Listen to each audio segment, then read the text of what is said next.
Pierre Palmade, j'ai envoyé à 3 personnes. Ce jeu morbide auquel il s'est adonné. Dans ses mémoires, Pierre Palmade révélait s'être adonné à un jeu morbide avec plusieurs personnes au début des années 2000. On vous raconte cette expérience pleine de cynisme et de mauvais goût. La vie de Pierre Palmade a basculé dans la soirée du 10 février 2023 lorsque sa Peugeot 3008 a brusquement dévié de sa trajectoire sur la route départementale D372 en direction de Damery-Lélis,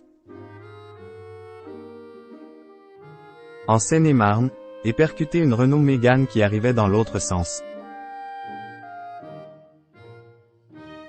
Sous l'emprise de drogue au moment des faits, l'humoriste de 54 ans provoquait un accident de voiture mortel.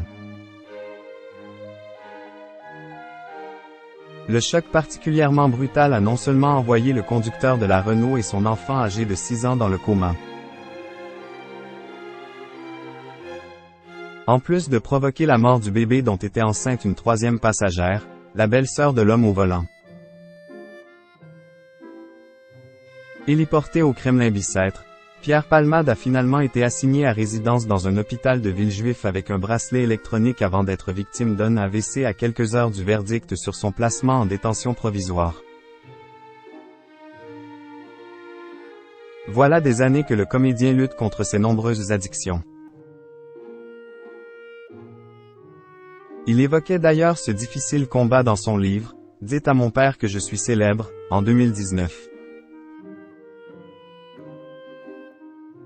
Nos confrères de BFM TV ont à nouveau parcouru l'ouvrage dans le cadre de l'affaire Pierre Palmade et y ont exhumé une expérience cynique à laquelle s'était adonné l'humoriste au début des années 2000. J'ai fait un test. Avec le téléphone d'un copain, j'ai envoyé à 3 personnes un texto. Pierre Palmade est mort, raconte Pierre Palmade. Les réactions m'ont choqué, sans pour autant me surprendre. Tout le monde trouvait mon décès normal. Putain. Ok. J'en suis là.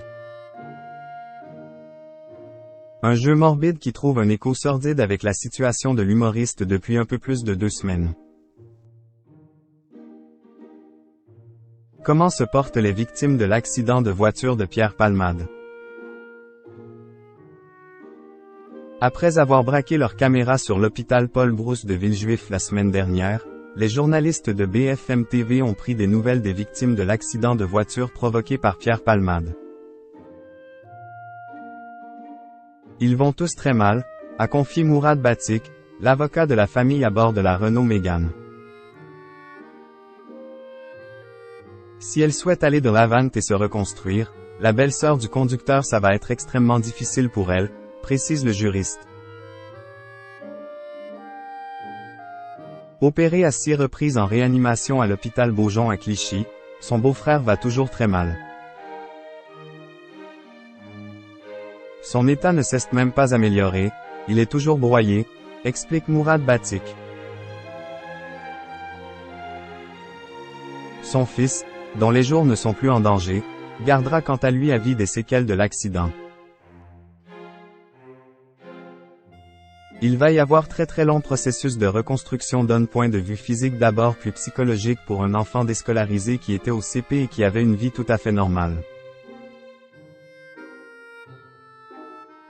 Ajoute l'avocat dont les clients attendent désormais la manifestation de la vérité.